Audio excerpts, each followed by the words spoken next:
finally gave the Ringers Philly Crew a podcast. I'm Ben Solak. And I'm Sheil Kapadia. That's right, just a couple of Philly guys with a new space to fire off some Eagles takes, get caught up in the Sixers chaos, and more. We'll be coming to you twice a week on Sundays and Thursdays, plus bonus episodes whenever we get breaking news or Philly drama. Join the fun and follow the Ringers Philly special now on Spotify.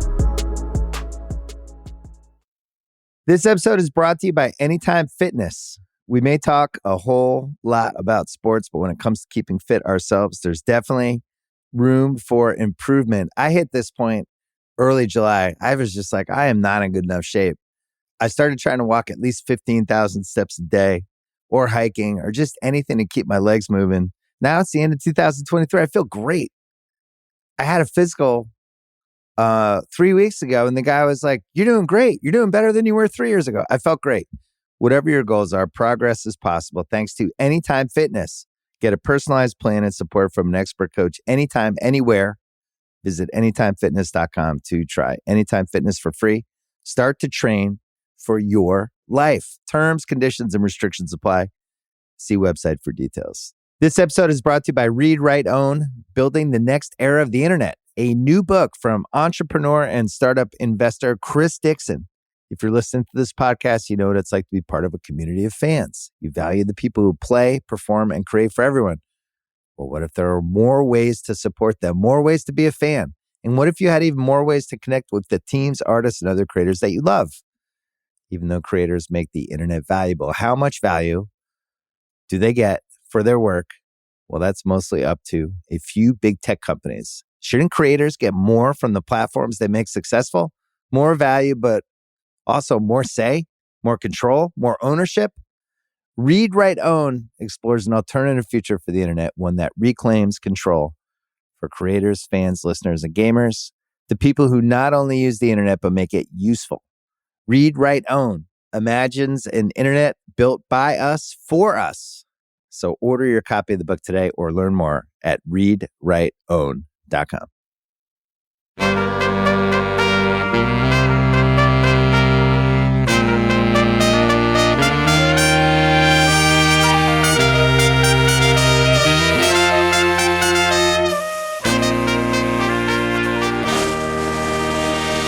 Welcome to the Ringers NBA Draft Show. My name's Kevin O'Connor, and as always, I'm joined by my good friend and colleague, Kyle Mann. What's going on, Kyle? How you doing?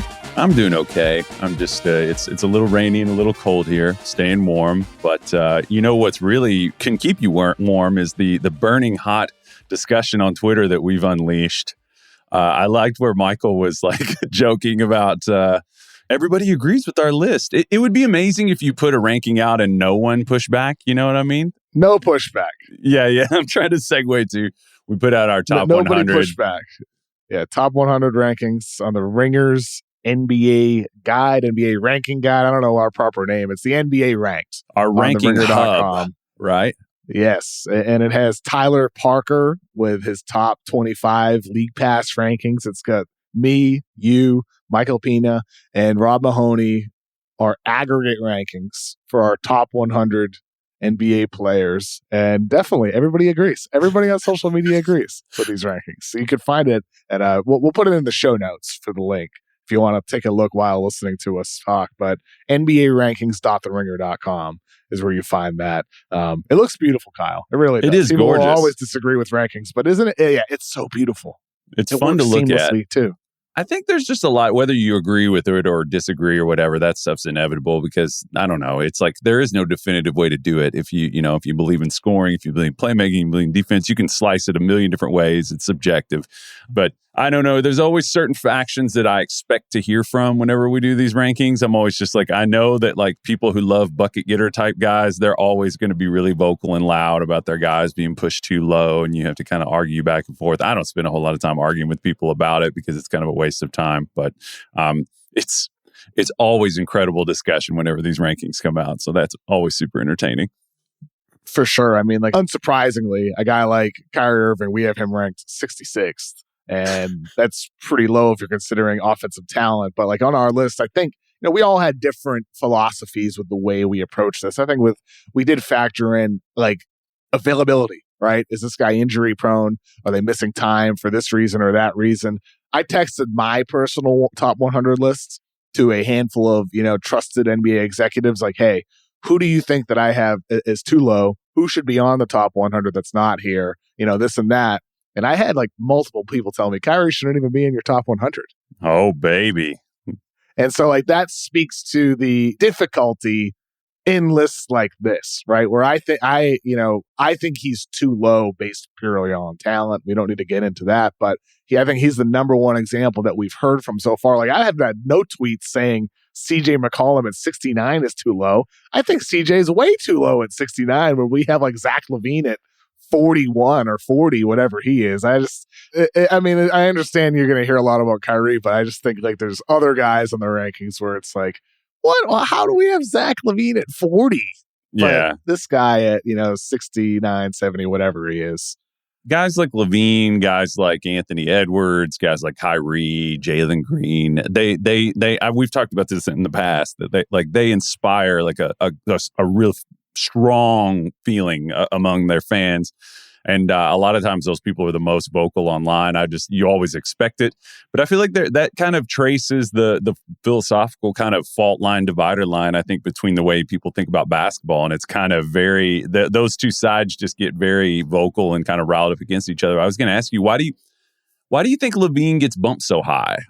That one was curious. I ended up writing LaVine's blurb and I was revisiting his trajectory.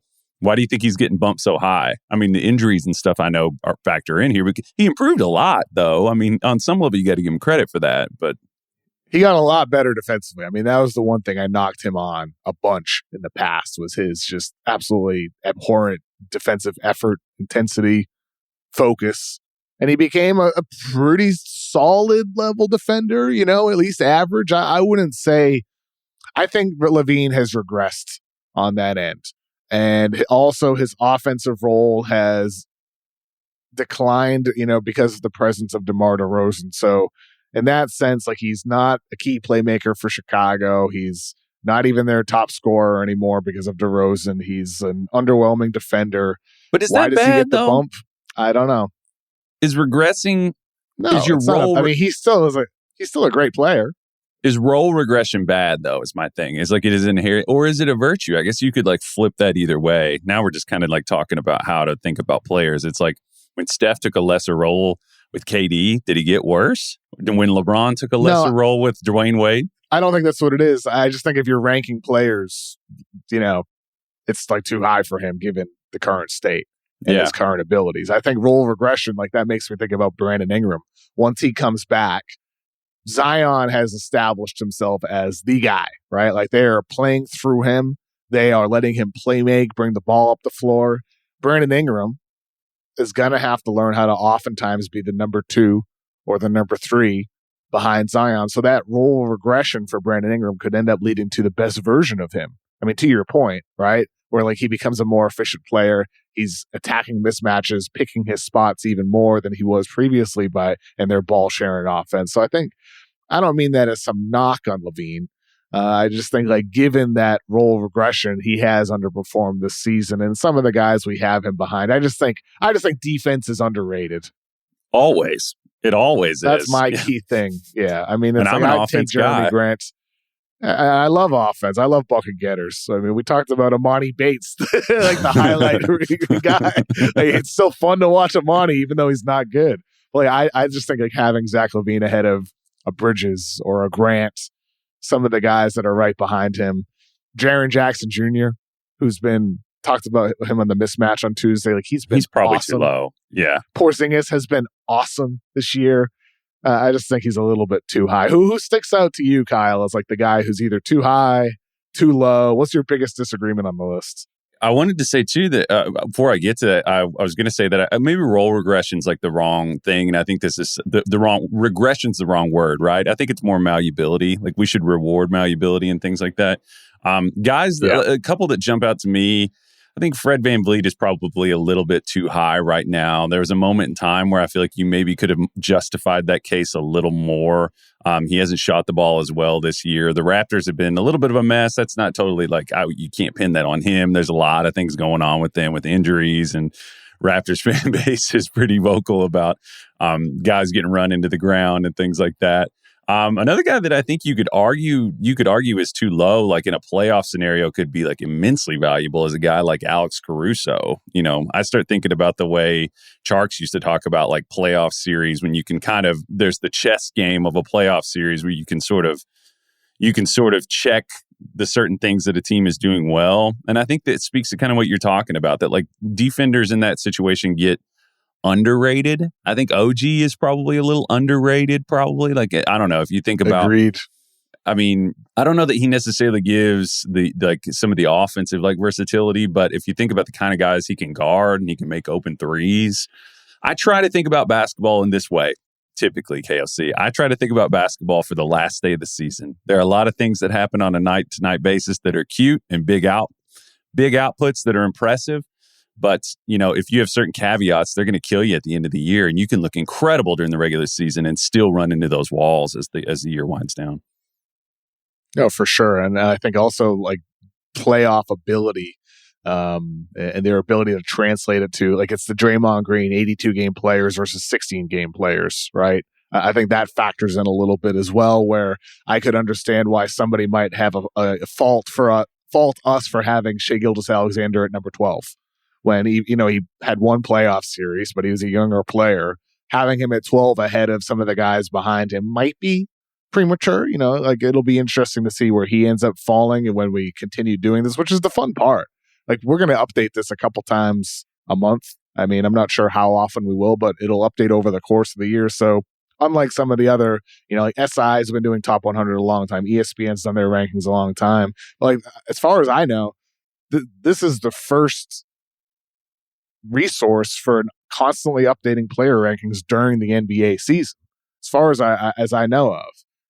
Yeah, I think that you made a key point there that I think people should know, is that this is a living document. This isn't a set in stone. We are going to update this, so that I think that it's not, and the advantage of that is there's always this like prisoner of the moment versus benefit of the doubt for what a player's done in the past. You know, like Kawhi, I feel like is a big example of that. If we're just like, if you're just asking me, like, not based on like who's performing how in the moment, if you're like, who would you rather have in a playoff series, Shai or Kawhi? You're gonna say Kawhi. I would say every single time. Even Shai's been incredible. And we have Kawhi at 30, just to give some context right now. He's at 30 because he's been injured. He's been out. We don't know what he's going to look like, even though he looks great against Boston the other night. Just adding some context there with him, Kyle. No, for sure. And all those things kind of factor into it. And I think, and you're kind of predicting in some situations, like Evan Mobley is one of the most valuable players in the NBA, that I would hang up the phone most of the time if someone propositioned me to trade for him, and we just kind of haven't seen it yet. So there's another wrinkle to it where you're kind of placing a bet on who he's going to be. There's a lot more that goes into it other than like what they are like putting up in the moment. If you put them on like the Basketball Reference comparison thing, you're like, well, he has more than he does. It's like, it's just not that simple. So let's talk about some of the younger guys on this list. Let's just do some quick hit. Do these players rise, fall, or stay about the same by the time we do this list at the end of the NBA regular season, or, at the end of the NBA playoffs? So for each of these, I'm going to name 6 players, Kyle.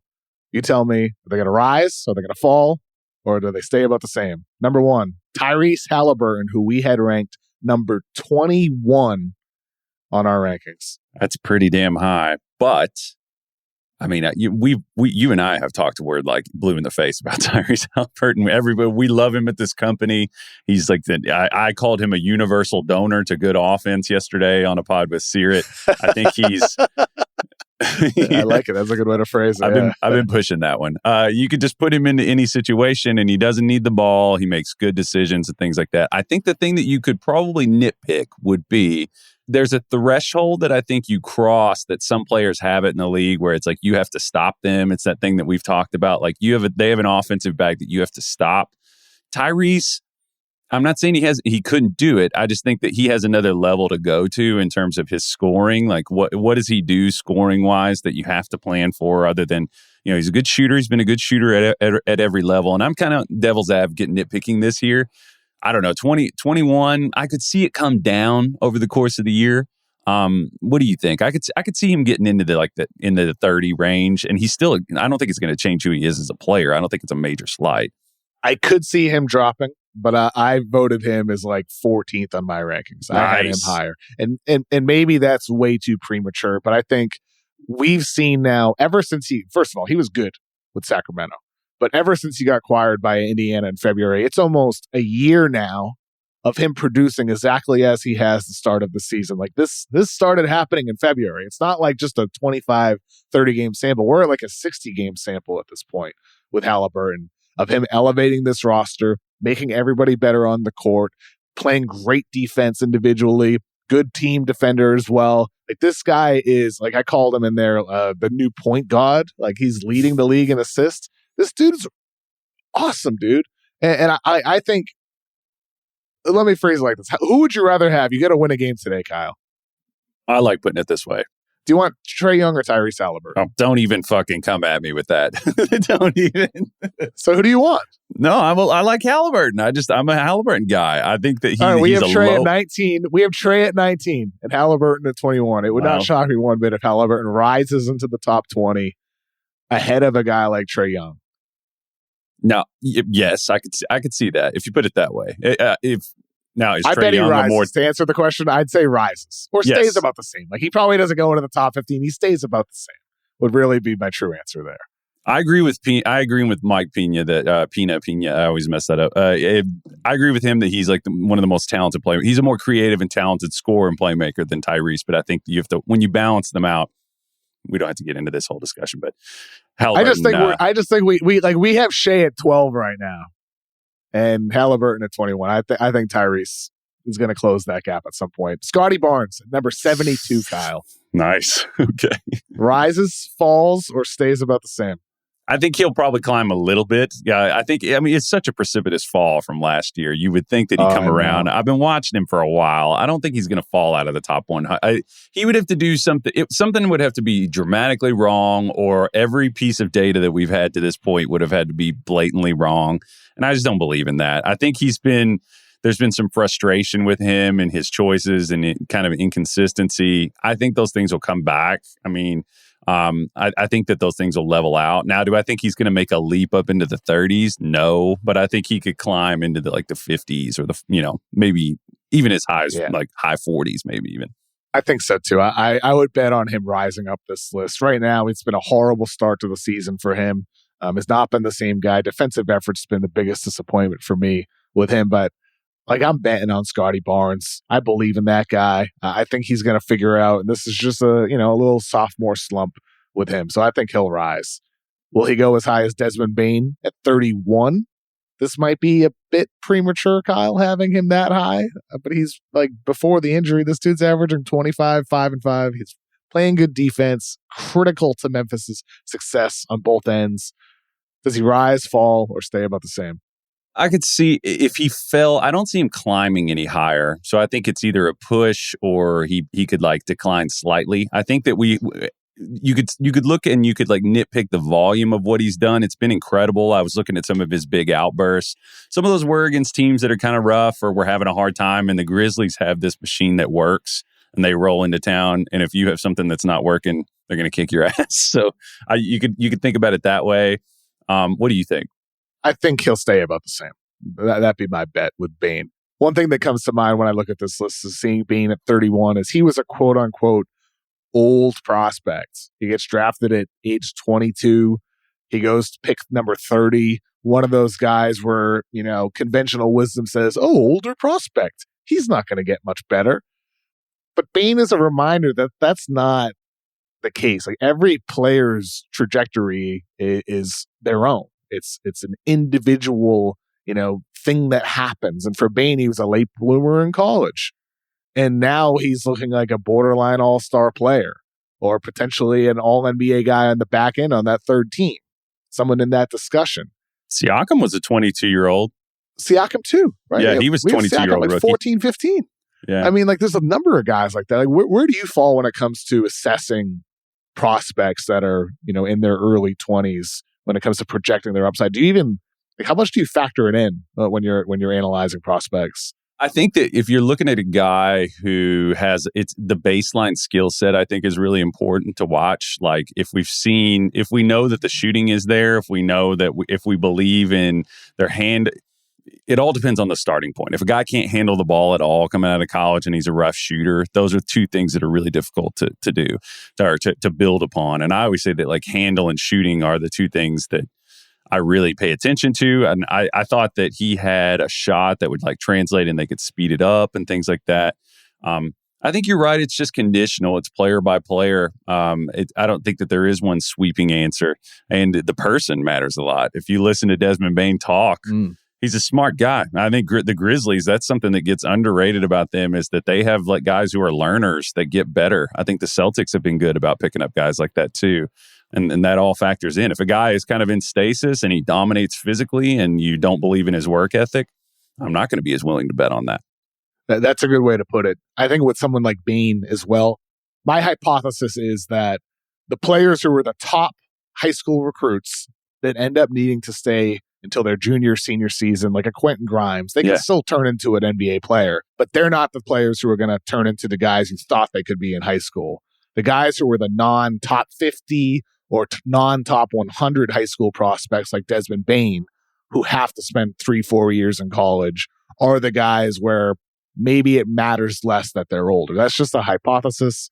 I have not studied that, but I think there's like a lot of anecdotal examples with guys like Desmond Bane or Pascal Siakam where they were not great prospects in high school, but they became that in 4 years. They were just late bloomers. I think those guys should be viewed differently than like a Quentin Grimes. And I like Quentin Grimes. He's a good player for the Knicks, and maybe he should play more often. But he's not. I don't think he's ever going to become the guy that you thought when he committed to Kansas. Yeah, it's interesting that I think this pops up again and again when like from that age range, and we've probably talked about this together on a show at some point, that like 13 to 17 age range, there is just this sort of horse race that goes on between, and I don't mean like it's a metaphor. I mean like you watch some guys shoot out in front and they physically dominate. If you remember like a guy like Cliff Alexander who went to Kansas. Oh, yeah. Physically, he was near the top of his class. Those guys will come in and like the skinnier guys who are really skilled, but maybe their skills don't translate to the high school or the grassroots setting because they're getting bumped and pushed around a lot, like a Tyrese Haliburton. He didn't play with a major AAU team. Or Stephen Curry is an all-time example of this. Those guys sometimes can kind of like regress and they maybe don't get as recruited or ranked as high, and then they'll go to a school and take their time.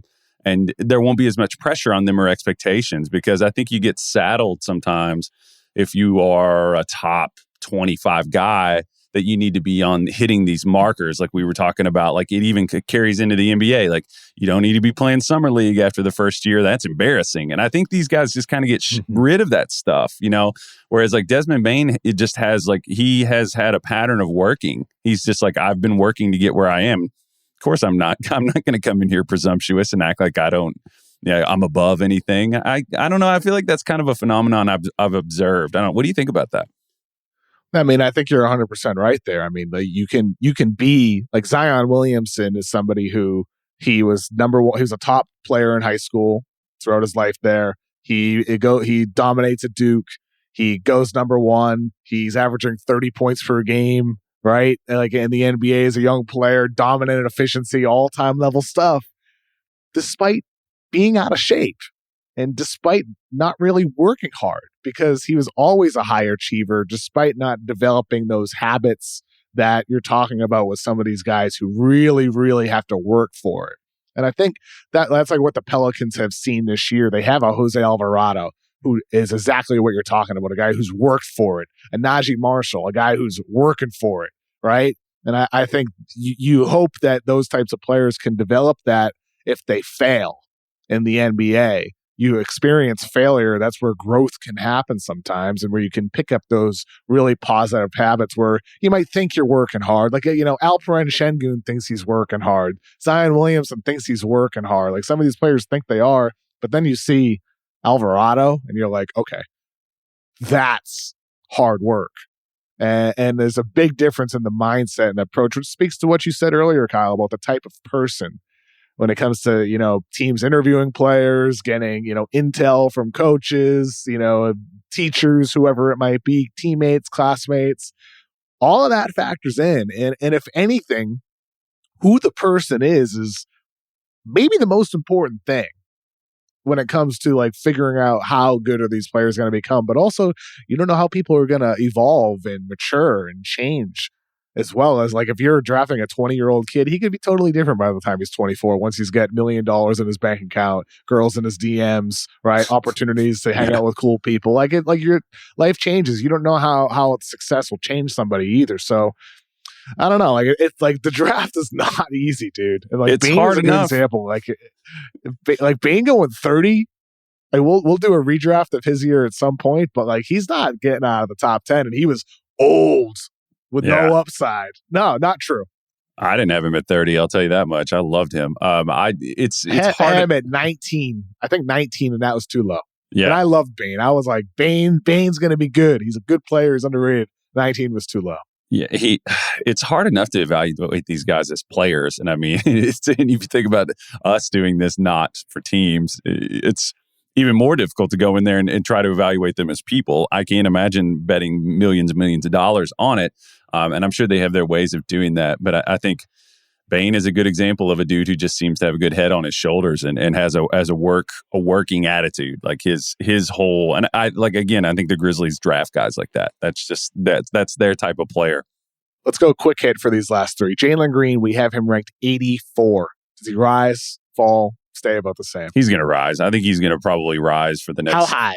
few years. That's the question. I'm more interested. How high this year? I feel like your answer is going to be more dramatic because I saw your tweet about Kevin. Come on, you get to answer first. You can't be the host the whole time. How high do you think Jalen Green's going to go?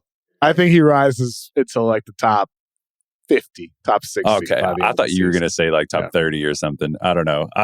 We have Zach LaVine at 40, so maybe.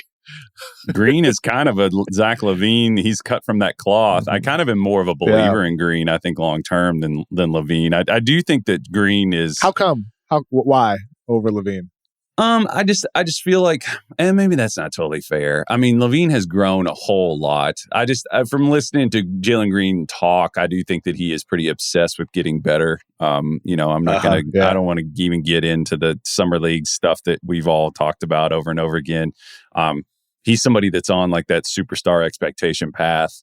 But I think he's going to, I think he's good. But I will say, I do think he's going to be a polarizing player for a lot of his career. Because I think certain philosophies, he grates against them, and you're going to hear it over and over again. We don't have to parse that right now. But no, I think he's going to rise for sure. Next up, Bennedict Mathurin at number 90. And just to give some context here, we've talked about him on your pod and my pod with the mismatch, how awesome of a start to the year he's gotten off to. But the last 10 games, 37% from the field, 18% from three. He's really seemed to hit a little bit of a wall here. So just giving some context with him being ranked at 90, does he rise, fall, or stay about the same? Over the course of the year, I think he'll probably hover in the same area, if not regress slightly. I mean, if he continues, there's a lot of good players though behind him, Kyle. Like guys outside of our top 100. I had one of our mutual friends in the NBA text me and say he thought we were way too credible with younger players, and he might be right about that. Cough, Ben Taylor. I think that Bennedict. We were, I think, with some of them. Yeah, that's another thing, and we don't, we say it a lot, but it's the most saturated time for talent in the history of the sport. So it's extremely competitive. What used to be an all-star is not an all-star anymore. I'll hear people be like, "Oh, he's an all-star." I'm like, it's a comparative game, guys. It's like the numbers used to mean this, they don't anymore. Like you need to get in there and dig out the differences. Mathurin, I think, long story short, probably hover in the same spot, but I expect him maybe even to dip a little bit. But I don't think he's a kid. I mean, he's a young dude. He's got a lot of time to get better, and that's okay. It's not a bad thing if he dips, and I'd predict that he probably dips too, and unless he gets back on that hot start to the season. Franz Wagner, last one, number 61. Similar story. I mean, he might even he has the tools, and he's shown us the things that indicate that he could climb. I mean, in a couple of years, I could see him climbing even higher here. I don't know if I believe in like the Franz Wagner getting up into like the 30-ish range. Like I think some people think he has that kind of potential. I expect him to be like a high quality, kind of like Tony Kukoc level quality role player on a good team is kind of what I expect him to be. Maybe like the third I'm really just kind of talking off the cuff now. I don't know. What do you think his ceiling is? What do you think Franz Wagner in a year from now? What do you think his ceiling is? I think it depends on, this is like a simple, basic answer, but it's like, is this somebody who continues to shoot 35% from three for his career? Or is this someone who rises closer to 39, 40%? Because I think he already has everything else. We know how he can operate out of handoffs as a playmaker. He can run pick and roll for you. He can be a screener and roll to the rim or pick and pop and attack closeouts. He has every tool on the offensive end. He's a versatile defender. He can defend multiple positions very well. He's a heady off-ball defender. I love Franz Wagner. He checks every box. The only box that's left unchecked right now is he's shooting 34% from three. Does he become a truly knockdown shooter, both off the catch and off the dribble? We've seen the flashes with his creation, with what he can do as a playmaker, getting to the basket, some pull-ups. He's hit some step-back jumpers. But what level does he get with his efficiency? That's what's going to determine if this is somebody who's a top 20 guy or like in that 30, 40 range. But I feel very comfortable with where he is now, and I'd expect him to stay about the same. Yeah. Probably don't rise this year. That's something that could happen over the course of time. This might be a little too high right now, but I like him at 61. And 34% is what he shot in college his sophomore year at Michigan. So it's not totally. But I'm betting on him. Okay. High 80% in the free throws for years now. I think it's a matter of time. He was, both years he was 83% from the line at Michigan. And I expect that to, I'm 86% in the NBA. Which is a good indicator. Yeah, typically. Yeah. We'll take a quick break and come back talking with some college prospects. All right, Kyle. So there's this stat on Cerebro Sports, CRAM. It's their like single number stat, like, RPM and, the LeBron stuff they have at 538 and Raptor. Like, they have a lot of single number stats. CRAM is what Cerebro Sports uses to measure high school, college, and NBA players, right? They're top 5 college freshmen playing over 30 minutes per game right now. 5, Brandon Miller, who we talked about from Alabama. Number 4, Anthony Black, who we've talked about from Arkansas. Number 3, Grady Dick, who we've talked about from Kansas. Cason Wallace. Number 2, we've talked about him from Kentucky. Hell yeah. Number 1 is Taylor Hendricks from UCF. Who is Taylor Hendricks, Kyle? Taylor Hendricks, KOC, is a big forward. He's playing down in Central Florida, like we said. He's from Fort Lauderdale. He's a 4-star guy coming out of high school. Had a lot of big D1 offers. Ends up at UCF. I don't know the exact backstory there, what it is. I don't know. I would have thought that maybe some of those other programs would have been more attractive, like in terms of competition. If you wanted to get out there and be seen, I think that would be maybe the main downside to going to UCF as opposed to those other schools. What do you think about that? I mean, I'm not going to speculate, but in college, it might just like bag of money. Choosing, that's the part that we can't ever figure out. In the NBA, we can be like, well, Brad Bill stayed in Washington.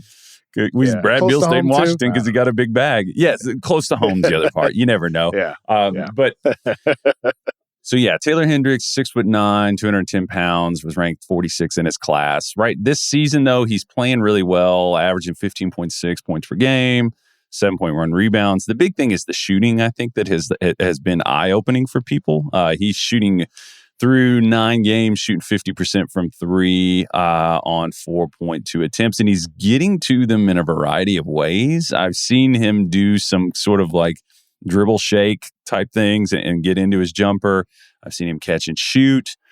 He seems like a fairly springy athlete. I don't know that he's like elite. I think the main takeaway here, though, is that from what I've seen, the shooting seems believable, seems translatable. He'll have to make some adjustments. I think he's an interesting wrinkle to throw in against some of the other the big shooters in this class. If you're considering a value play to get somebody that could potentially develop into having some on-ball stuff, that could develop into a bigger role, he might be sort of a sleeper to think about. I don't know. He might be somebody if you're looking to add some shooting and some size. It's very interesting to see him at number 1 on that single number stat, CRAM. Taylor Hendricks, like I'm with you, Kyle. He's interesting. I'm not ready to say he's like some lottery prospect. The level of competition UCF has faced is not, it's It's not like he's facing, the best schools in the country yet. He has some good, tougher games coming up that are going to be worth watching.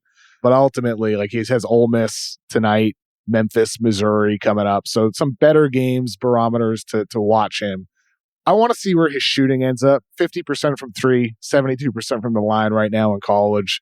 Cerebro Sports had him at 34% from three, 72% from the line. So equal free throw percentage in high school events, 34% from three. Where does he end up? Like there's some, watching a lot of his misses, he has some inconsistencies. He lands very wide sometimes with his base. Like there's some inconsistencies with his shot. I believe in his jumper. I think he has good touch near the basket.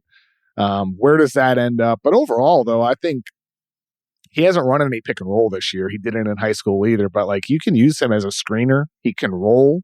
He can finish. Like you said, he's not an elite, out of the gym leaper, but like he has some athleticism. He's springy. He plays hard on defense. That's the big thing. Like he's a smart defender. He'll go take a charge. Like there was a play earlier this season where first half they were down 14, 15 points against Oklahoma State. It was a fast break dunk opportunity, and you could not have blamed him if he just kind of like pulled up. But instead he hustled and got in position to try to block the shot, and he almost got put on a poster. And he didn't. He fouled the player, put him at the free throw line by trying to block the shot. And it was just one of many examples when you watch Taylor Hendricks where he's putting his body on the line. And I think guys who are willing to do that, they get, extra points for me. Like we talked about Caruso as the guy who translates to winning basketball in the playoffs. Hendricks does some of that stuff on defense where you're like, okay, this guy's playing to win. Like he's constantly playing hard. So I like him a lot on defense. Want to see him against better competition. Want to see him defending like the quickest guards. It's just to see how he looks there. But I'm encouraged. He looks good. Definitely looks like a sleeper. I'd have him like a late first round prospect right now. How about you, Kyle? Would you consider him a first rounder already? I'm flirting with that idea, not ready to commit to it, but I think it's definitely very possible. fair. I don't think that he's going to get into the lottery range. I don't think so. He'll probably get nitpicked. We'll see. Like you said, some of these high major opponents here are going to be interesting tape to watch for him. I think you made a really good point, though, that I say this all the time. I think we've over scrutinized or just over harassed people who like to jump or like getting dunked on. We'll like just act like that's a way bigger deal than it is. Like I like guys it's absurd. that jump. I love it when guys get out there and try to block dunks. It's awesome. I think they should get credit for that. It's the best.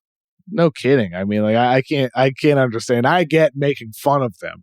Yeah. But because it's funny, like you get dunked on, but also can we also like simultaneously praise the efforts and the unselfish attitude that is required to put your body on the line to try to prevent your team from just scoring 2 points, right? It's just 2 points, right? Yeah. For the downside of like you are a meme, you're going viral. I get why players don't do it, but that's why I admire it so much because they just don't care. It's about winning the game. It's an unselfish act on the court that I find incredibly admirable, which is why I mentioned that play, which ultimately like is meaningless. It's like a character play. It's actually not. Exactly. I think I maybe have told this story before, but I'll tell this really quick. I was playing pickup one time when I was younger at this church, and there was this little guy who it was like a lower goal. I think it was 9 feet tall, but every time I would try to score near the rim, this guy would come flying in and go, no. He would scream and like he blocked me several times. He was smaller than me, but after it happened like the 10th time, I just started laughing and I was just like, I like his attitude. I don't know. That's what that reminds me of. I think of that guy all the time. I don't know where he is in the world, but I had a lot of respect for his defensive moxie, and I enjoy guys that take pride in it. You know what I mean? And you can tell when guys do, like they take it personally if they get scored on, and you can tell the guys who don't take it personally when they get scored on. You like that story? If that guy is listening, I want to hear from him. I hope he's out there. Tweet at us at JKyle sure. Man. This was in like Kevin O'Connor 2000. Tweet at us. Yeah. Oh, it was a long time ago. Oh yeah. Taylor Hendricks, good prospect, worth monitoring. Could be a sleeper. I could see him rising into the lottery if this continues, but we're a long way from that. Yeah. It's a long way from that at this point. But somebody worth monitoring. I was at the Houston, Alabama game over the weekend. Hear about Kyle this. went down to Houston. Yeah. I interviewed on Friday. Interviewed the 3 top prospects on Houston: Marcus Sasser, a guard; Terrence Arsenault, a freshman wing, and then Jerice Walker, who we talked about in our first show, is a big man, versatile big. And then later in the day, I talked to Brandon Miller from Alabama, and I like him. I liked our conversation. I'm very. I'll write something at some point, probably for the draft guide when that drops in January. But I pressed him a little bit on some of his struggles, right, inside the arc, and it was kind of like good timeliness here because he went 0 for 8 the next day against Houston. Like he couldn't score. He couldn't. He has not been effective scoring inside the arc this season. But like he said to me, he's like, I know I'm struggling inside the arc. He's like, I'm super skinny. And like I think as I continue to get stronger over the course of time, it's not like I don't want to make contact. It's just that right now my body can't handle the contact. But he's like, over the course of time, as I get stronger, I know that's going to improve. And it was like a very self-aware comment. Like, yeah, I'm working on it, and in time it'll be okay. And it was like, okay. And then I kind of, we talked a little bit more about, his playmaking ability. We've talked about that on this show. Some of the passes he makes that separate him from a Jabari Smith.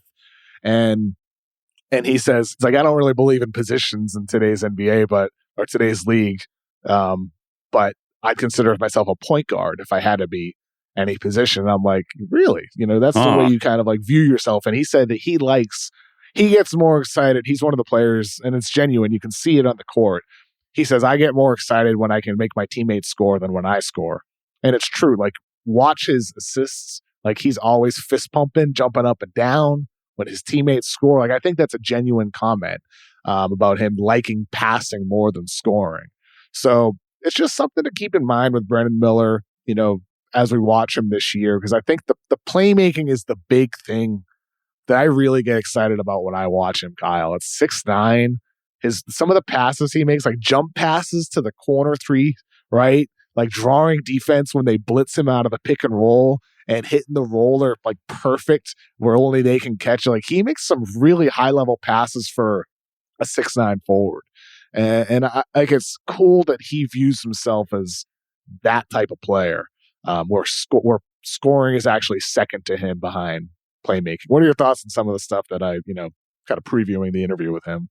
I like that you pressed him on that. I'm really impressed by his self-awareness. Usually you'll get just dismissiveness. Frequently, not every time. First thing I would ask you is, do you think he's a candidate to come back? Because I kind of wonder if he's struggling like this and then he comes back and shows us that he can be an on-ball guy a la like a Franz. I think that his shooting upside is, very high, as we know. And we've seen some of the ball handling, but like when we see it get compromised, we see him, I just wonder how much money could be on the line for him. Like, could he make $5 million more if he came back, and played another year and fixed some of those strengths? Because how much do you think he's at risk if he goes this year? If it stayed as it is right now, is he somebody that you could see coming back and like making another jump based on what you've seen and talking to him? For what it's worth, a couple of weeks ago, I tweeted out that I had him ranked third. That's like written like very, light pencil. Like it's so early in the process here. This is going to change. If you look at like mock drafts by ESPN a year ago, they had like guys in the top 10 who didn't even get drafted. Like it's so early at this point. Mm-hmm. I think Miller's got a chance to go like a top 5, where like he undoubtedly will come out. But we'll see how he gets better over the course of the season. But I also think, to your point, Kyle, he's the type of guy where teams are going to look at him and say, like, he's super skinny. He's not going to be able to handle the rigors of the NBA. And he ends up going 13, 14. Or he's at least projected in that range where maybe it's worth it for him to go back to Alabama, have another winning season, and come back better and end up like a clear, definitive top 3, top 4, top 5 guy in next year's draft. I could see that path for him, but ultimately I think he's good enough right now. We talked about, the numbers with what he's done, how well he shot the ball from 3, the creation aspect. He's had some good games against tough teams. He last night against Memphis, 24 points, played well against Michigan State earlier in the year. Like he's had good moments against tougher teams. So how much does that continue? We'll see. And the thing I liked about in that Alabama-Houston game, though, he stunk on offense. He cannot score. He gets fouled late. He hits 6 straight free throws. Oh, yeah. I love that. Alabama complete that comeback. Like, it takes stones, dude, after you suck. And then to hit all those clutch free throws. And that arena was loud, dude. Like, it was an intense crowd. And even though they were clearly on edge as Houston was blowing the lead, they were up 17 late in the middle of that second half. Like, it takes guts, dude, on the road. They had 6 straight free throws. He missed the first one, too. When he got fouled on a 3-point, he missed the first one. I was sitting in my seat. I'm like, oh, my God. He's just not going to score. Yeah. He hit 6 straight after that. That was impressive to me. I like his mindset a lot. And anybody else stand out to you from from that game? I know Noah Clowney, his teammate, was probably, had the really good game. He was a standout for Alabama. Yeah, I was overall really impressed with Alabama's just composure. Like you said, they took a big punch. Houston is a team that gets real riled up, and they tried to deliver the like with Marcus Shed or with Shed and with Sasser, they were really trying to deliver that knockout blow and get to the rim.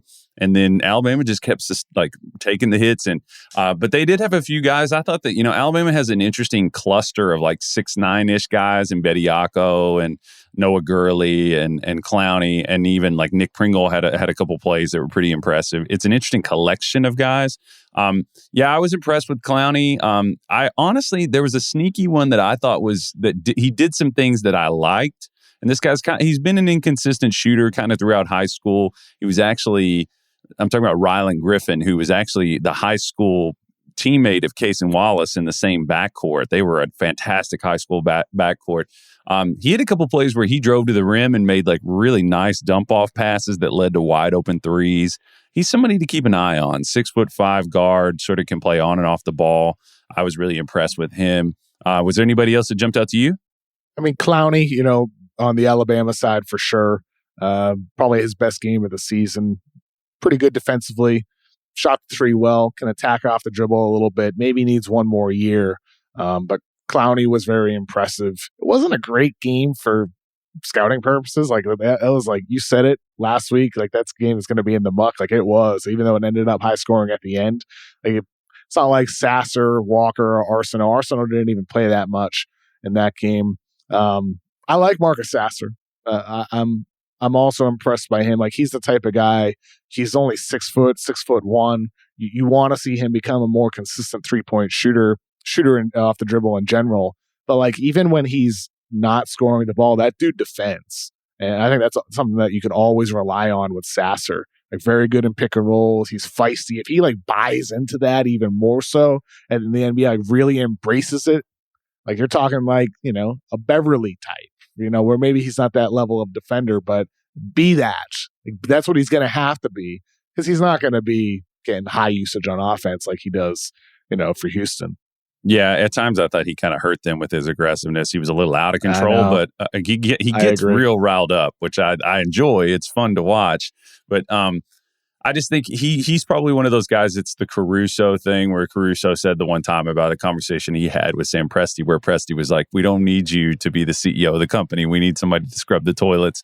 And some guys come into the league expecting to scrub the toilets, and some people come into knowing that that's going to be their role. And I think the conversation, it's a broader one, I know, but it just seems like there are guys like this every year who are good college point guards, who contribute a lot, who defend well, who are going to come into the league with like a schematic sense. Like, they're not going to be jarred by how quickly they get, specifically where they play matters too. Like we've talked about, Houston develops defensive players really well. But I like Andrew Nembhard is an example of this guy who came in. He's impressed Rick Carlisle with his defense, which is really tough to do for a rookie guard. Peyton Pritchard is another guy that I almost said you guys, the Boston Celtics picked up. Just the experienced guards that get overlooked whenever we take upside swings, but they're guys who are just good players. They're going to be ready to play. Let's move on to our weekly Wemby. Kyle, what's happened in the world of Victor Wembanyama this past week? Oh, Kevin, just the typical stuff. Crazy left shoulder fadeaways from 20 feet away from the basket, really fluid. He had a couple just really impressive, they lost to AS Monaco, a team that has like a bunch of just kind of, I was like the Leonardo DiCaprio pointing at the TV meme basically over and over again. I was just like, that's Mike James. He's like, they were playing these grown men. Mike James played in the playoffs for the Nets a couple of years ago. Jerome Blossom game, Elie Okobo. Were you an Elie Okobo believer? I love the Kobo. Oh, yeah. I love the French. Yes. I love the French. I wasn't a Kobo guy. Can we they fooled me please, year after year? Can we please, whoever is in charge of it at Ringer, please get a T-shirt made with Kevin's face on it, illustrated, and have it say "I love the French" under it. I just think that would be an incredible shirt. No, but there's a lot of familiar faces, and they Mets 92 lost. They got kind of whooped, but Wemby had 27 points, went 11 for 20, had 3 assists, 3 steals, 11 rebounds. One thing I wanted to say about this is I think Wemby actually as phenomenal as he is defensively for his age, there's upside, Kev, I think, because his technique, I think, has even more room to like sharpen and round out. Like, in what ways? Like what needs? Is it pick and roll defense? Is it off ball awareness? What stands out to you? Both, and I think it's turned like he sometimes is pretty fantastic about it, like staying down. He is one of those guys that's so long and quick that he has the luxury of being able to stay down because he can close the gap without being a gambler. He still gambles a little bit. Sometimes he it's the typical kind of young guy stuff where he'll lose focus for a second. I just think he has a whole lot of room to dial that stuff in, like dial in his sort of like mental focus and the staying down stuff. You'll see guys get shots over him, and I'll be like, Wemby could have like blocked that into the stands. Like there was one last night that James floated over him, and it was just a savvy veteran kind of a thing. I just think the upside is pretty significant. I'm with you. I mean, he's still just a teenager right now, right? Like learning the intricacies of defense, of positioning, and fundamentals like that like as good as he is, like you said, Kyle, he's really nowhere near his upside. Yeah, it's unfathomable to say that, but it's true. Like he's not close. Like think about, I mean, another Frenchman, Rudy Gobert. You look at him before he was drafted. Physically, he was so skinny. You know, he didn't move. You know, he didn't have the agility that he does now when it comes to moving in closer spaces. Never mind, like he got roasted by Steph, of course, and that switch he gets and put in the spin cycle. He's better on the perimeter now, too.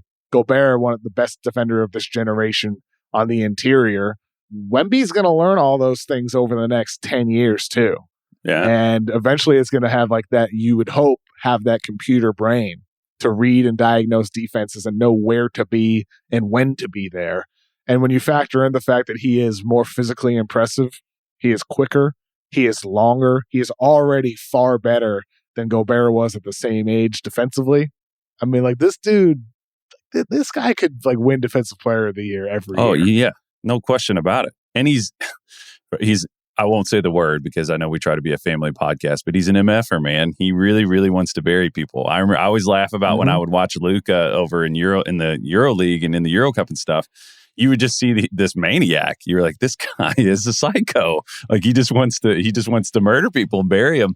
Vic has that. He's been a little excitable at times. He gets a little carried away, but I think he's reined some of that in. He's just a big time competitor too, I think, which is important. We talk about like taking it personally. He does. He's somebody that really cares. And I think that's a big factor in how much better he's going to get. What's on the TV guide in the college world for us the rest of this week, Kyle? We'll quickly rattle through it here. Tonight, there's a game. We're recording this on Wednesday, the 14th. There's a game between UCLA and Maryland. There's a few prospects in that game to check out. But this Saturday is going to be, you could just lay back with some popcorn and watch college ball all day if you wanted to, if you were so inclined. If you're listening to this, I'm going to assume you are. Indiana is playing Kansas. They're both ranked. Houston and Virginia. Alabama just continues their incredible schedule. They're going to be playing number 15 Gonzaga.